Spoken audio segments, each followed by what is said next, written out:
morning, America. Welcome back to the Court of Common Sense. Turn off the mainstream media echo chamber. Today, we are dismantling the single biggest lie pushed by the socialist central planners, the illusion that global stability is maintained by international committees and empty pieces of paper. It isn't. Let's hand down the final verdict on real-world geopolitics. America is the primary defender of the free world. Our economic and military presence is the single greatest barrier preventing global collapse.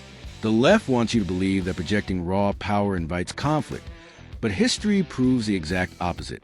Weakness invites evil. Unyielding strength establishes a fair playing field. Look at the undeniable facts of history. We did not start World War I. We did not start World War II.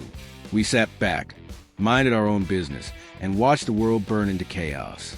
But the exact second American boots hit the ground and our industrial manufacturing grid went into overdrive, we changed the course of history. Our might and determination, both military and economically, pulled the war around. Nazis fell and Japan surrendered. Here is another example. It is the one phone call concept. When John F. Kennedy drew a line in the sand and picked up the phone during the Cuban Missile Crisis, the Soviet Union blinked and turned their ships around. Why? Because tyrants do not respect resolutions. They respect a leader who possesses absolute clarity of will and the sovereign power to enforce it.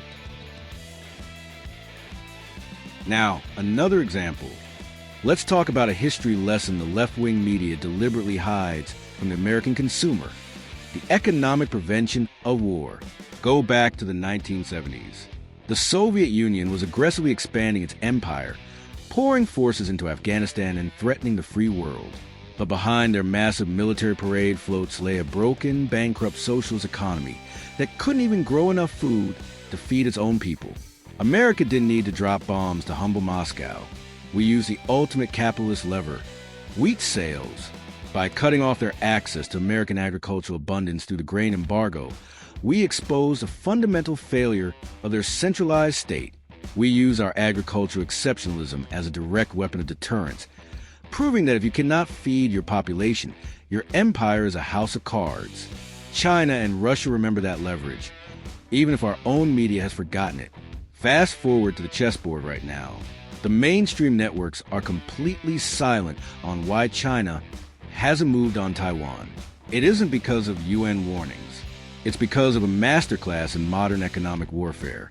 By executing a decisive intervention in Venezuela and taking direct control of their oil infrastructure, America single-handedly choked off the massive, discounted fuel reserves the Chinese military explicitly required to launch an amphibious blockade across the strait. China didn't stop this. Russia didn't stop this. They stood by because they know exactly what a sovereign superpower can do under the leadership of someone willing to weaponize our economic dominance. We took away their fuel. We raised the price of aggression to an unsustainable premium, and we stopped a global war before it could even begin. This, folks, is what separates America from the rest of the world. Traditional American exceptionalism isn't just about military might. It's about an economic engine fueled by free enterprise, individual merit, and raw production.